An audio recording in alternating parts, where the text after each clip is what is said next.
Every communication that you use in marketing has two goals. And you know me, I can't help but add an extra. So at the end, I will tell you one more, the third, that will make the trilogy test of, is this a successful post, email, or video? I'm Deborah Atkinson. You're listening to Shimian's Fitness Business, a division of Voice for Fitness, my company. And here at Voice for Fitness, we believe that you want to be an inspirational example to midlife women yourself. And in order to do that, you need to have a profitable health and fitness coaching business. And the problem usually is a lack of clients or a lack of revenue. Or maybe not. Maybe you've got clients and revenue, but you have no time. And all of that is going to make you feel uncertain about whether you can succeed or you can continue down this same path. And I believe you deserve consistent, dependable revenue from clients you love and time so you can enjoy the fruits of your work. That's why I've been coaching for so long. I have 3 steps.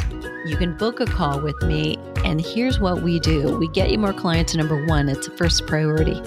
We make more profit from each of those clients. And number 3, we create freedom if you don't have it. So some of you listening need all 3 of those things. Some need just one, that last one. You painted yourself into a corner.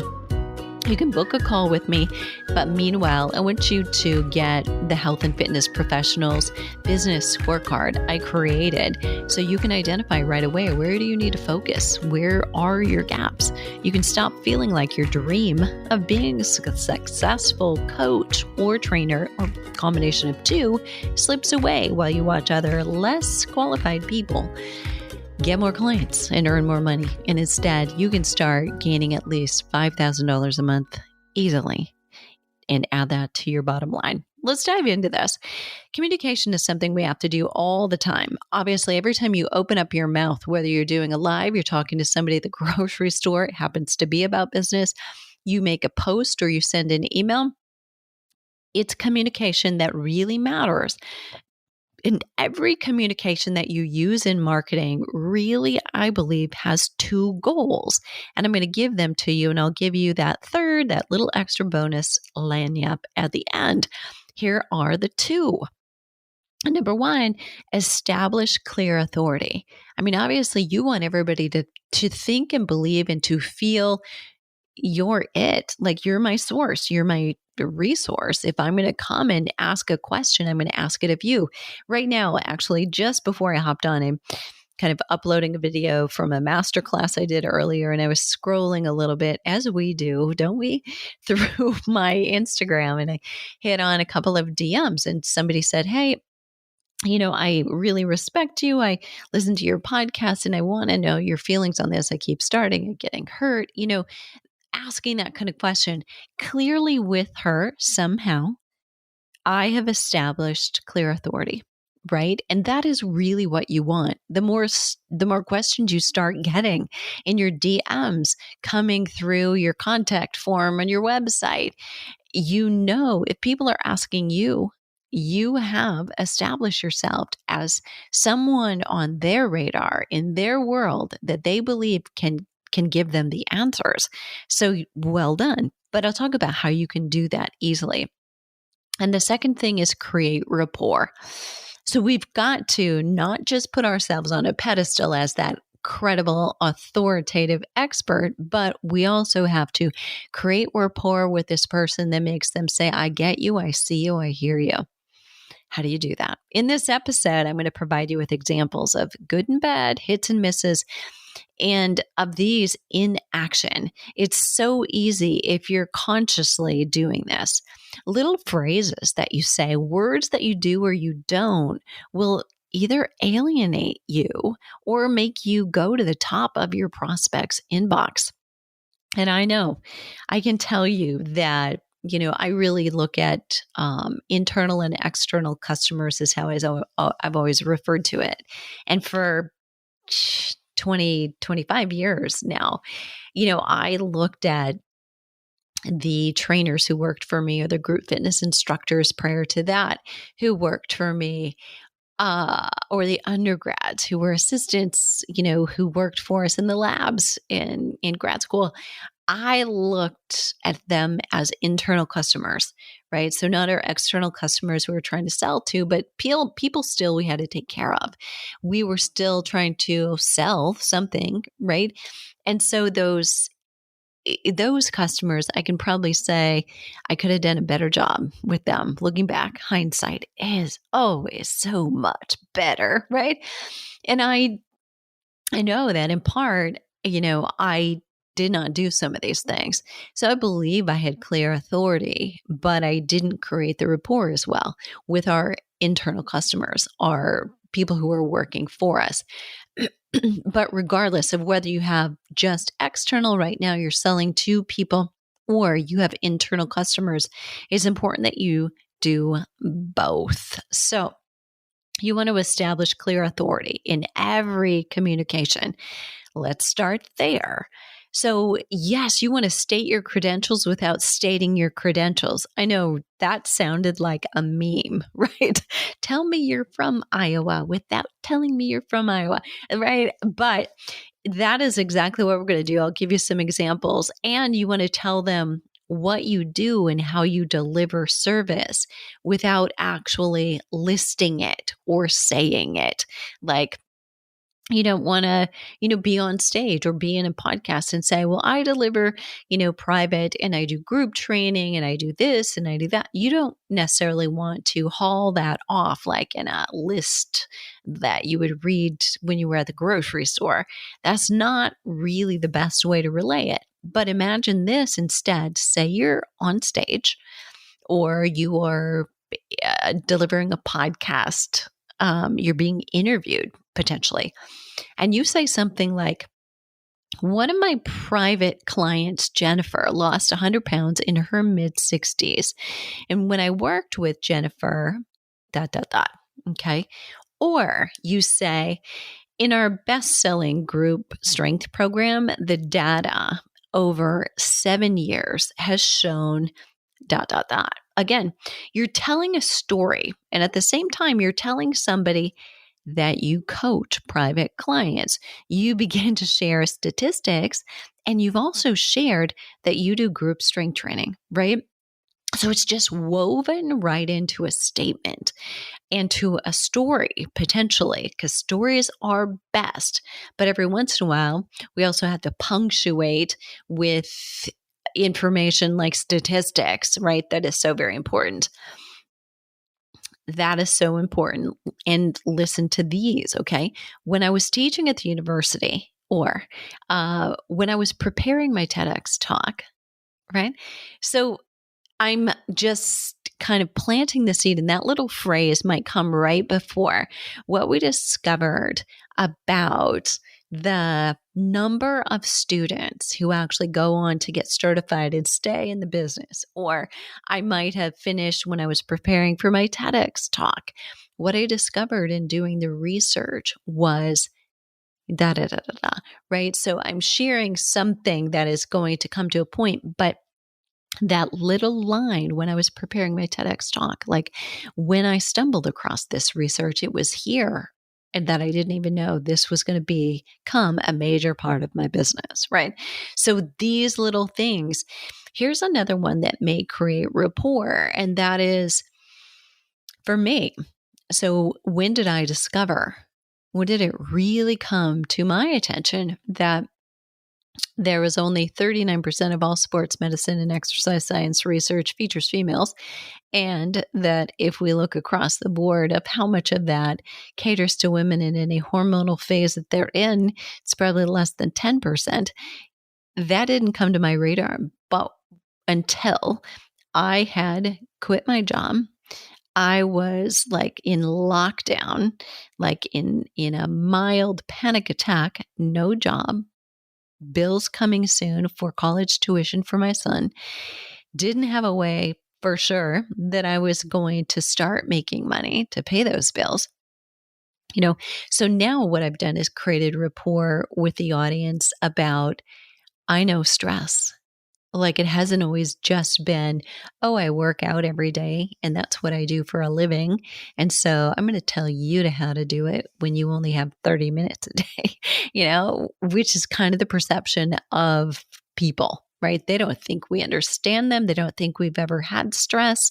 They think exercise is always easy. They think we're doing this as a hobby and we work out all day.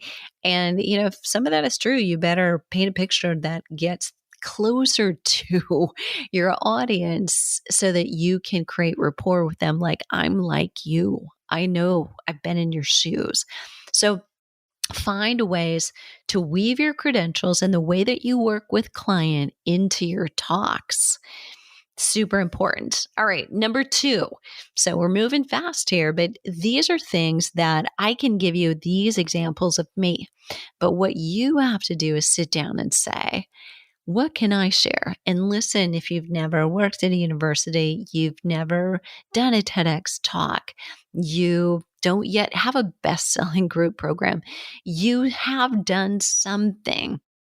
So if you're working with people privately, or you want to share something about yourself to create rapport, or you've been given some kind of award, all of that is relevant. So you've got to do a little inventory of you and your personal self and gifts.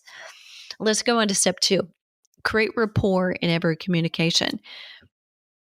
I've mentioned this before, and this is a tweetable, definitely a trademark term. You have to teach without preaching. Right? So you have to ask, am I teaching and preaching or am I raising and praising? So you want to teach without preaching. You want to raise and praise for their effort. Nobody is trying to screw it up. They may be doing the wrong thing, but they're not trying to. They don't intentionally say, well, I absolutely am not going to drink more water today, right? But sometimes you would be surprised if you put yourself in their shoes, their frame of mind, and looked at your own posts, listened to them. We all, self included, would find I could have probably delivered that better, right? So it landed better. These may seem so very obvious. You have to let them know that it's not their fault, but I'm actually surprised by a lack of awareness that shows up in social media posts and podcasts, though. And here's how to make sure that you don't alienate and instead you befriend your ideal customers. Before you speak to a group or in a podcast where, I don't know about you, but I have to imagine, I think a very visual person. So I imagine I am talking to customers. I imagine the I don't know, at the Andreas and the Nancys. And I imagine thinking back on some of their questions, the most frequent sources of confusion. And I go back and I think, okay, I have to talk like I'm talking to her. So it feels like I'm one-to-one, even though it's one-to-one many. Consider you are speaking one-to-one to the person that may be making the mistake you're talking about. I know if you're listening to this podcast, you deliver it very differently because, you want to ask yourself what delivery of that message will help nurture the relationship that you want to have with them. What will make them feel good about you? So if you are just chatting away to your show host or your show guest, for example, you can really get caught up in comparing notes about all the crazy thoughts of your customers. And you can forget the actual purpose of hosting or being the guest on the show is to make the listeners feel like they're heard and they're seen. And claiming and laughing with somebody is, I know they don't drink enough water. And then they complain that they're constipated and they don't know why, right? It's really easy to get caught up and feel like you're just talking about them. But in doing that, you are talking about the people, the very people who are listening. Or if you say something, you're doing a solo podcast and you say, if you're not strength training. You are just aging faster. You're accelerating your aging. If you say things like that, does somebody feel better or worse? I don't know, but I don't think that's a really motivating statement to get someone to want to strength train. I'm in this immediate moment. Somebody is like, I'm accelerating my aging. Well, this is depressing. They're just going to flip the channel, scroll away, goodbye. They're not going to engage with that. So if you want engagement, you got to pique their curiosity somehow, right? So, and yet I see these kinds of posts all the time. The only people who would be liking that kind of a post, like you're just aging faster without strength training, is the people who are already strength training and don't need you, or other fitness and health coaches. But where else is that going? Is that getting you penetration to the people who really need you most? I don't know. I would say no. But think about it for yourself. Here's the question. I would use things like this and ask you, do you put these in there? Saying something like, but hey, it's not your fault, right? Or here's why it's so easy to fall into that trap, and then going on to explain with your co-host or your guest, here's why women fall into that trap. Number one, they don't want to be up all night peeing because they're already struggling with sleep and insomnia. And, maybe you offer suggestions then to get over that. But I want you to remember in a previous podcast post, actually, I have shared how to deliver a message so that you can relate to your audience better. And you do it by telling a story about you. Like you start with I in the story. Like, I always used to do this. Like I always used to avoid drinking water after dinner and avoid drinking water if I knew, I was going to a movie or whatever. It's a story that you start with I telling on yourself. And then you move into we and why you would do that. And here's where you just collectively say, we tend to believe, or we've been led to believe, we've been conditioned to think something. So you then pull them into it with you, right? And then you finish last with a you. Like, do you do this too? Do you think you might not be drinking enough water because of any of these reasons? So you've gone from I telling it on yourself, making a laughable story of poking fun at yourself for doing the wrong thing, collectively brought you into the same realm as them by using we and then use you. You don't start with you. Like you are aging faster if you don't strength train. You make it kind of sound when we say statements like that or similar to it, like you're screwing up. Like this is not very smart. And a woman already probably beats herself up for feeling like everybody else knows this. I should know this. And so we have to be careful about those things. All right. I've given you two. So we've covered these two biggest ones: establish clear authority, create rapport. If there was one more, this would be it. If I could give you a third, it would be distinct. Don't be a parrot or a mynah bird. I know, right? But don't just repeat what somebody else said. Someone is very vocal on my YouTube channel. A lot of people actually. So positively and negatively, you get both. There's no way around it. But somebody's like, I don't agree with you. I don't think this, and it's like, well, I understand that, but here's the science. So I'm sharing the science. Don't shoot the messenger. And, we're going to use science until there's something else or we have proof, but don't just repeat what somebody said. So one of the things that someone like this will post is, well, so-and-so says, right? Instead of giving like the literature. And I think you want to do that. Don't just repeat what somebody else said. Well, what I learned from so-and-so. I mean, know the science.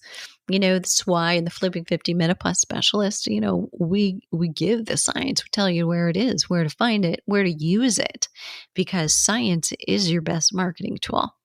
Know why you're saying something and where it came from, and know why you would die on a hill for it.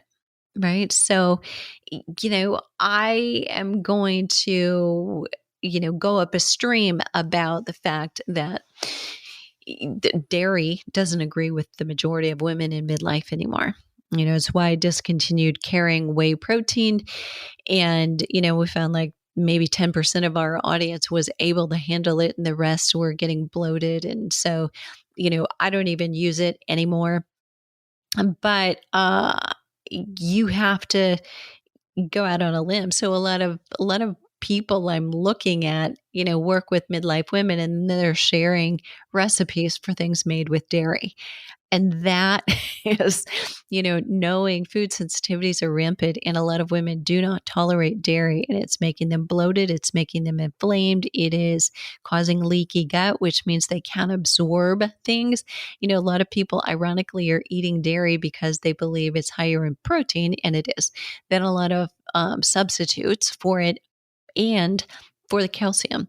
But if it's causing leaky gut, you're not absorbing that calcium. So we have to kind of say, look, I know this isn't popular. Yes, I know cottage cheese is something that you may love, but, in having your whey, maybe one of the best absorbed, sources of essential amino acids. And there's truth to that. However, that's only if you can break it down and digest it. And if not, then it's causing inflammation. It's causing more problems. And I would die on a hill for that we need to look at each individual woman. And if we haven't tested, I'm going to say, let's eliminate it. And then if we haven't, we find out otherwise, okay, great. But it's skewed very much in one direction for most of our midlife women. What about you? Would you go the other way? I don't know. But, anything that is a controversial topic, you've got to be willing to stand up and say, no, this is the way you probably should do it. And here's why. Here's why. This is what we do in our programs. Don't copycat somebody. Don't blend it. Don't be so full of latitude that you allow things to happen. Now, we can't control people, but you can say, look, if you do this, it's your choice in free will. However, a tweaked proven program is no longer proven. So I promise, here's what I promise about this program. It's proven. It's based on research, and then it's based on the application, for the last 7 or 8 years to hundreds and thousands of women. We know it works. However, if you tweak it and do it differently, it's no longer proven. So I can't stand up for those things because you haven't followed it. Those things are important. Put it in words. Put whatever you say in words that are yours, not that belong to someone else.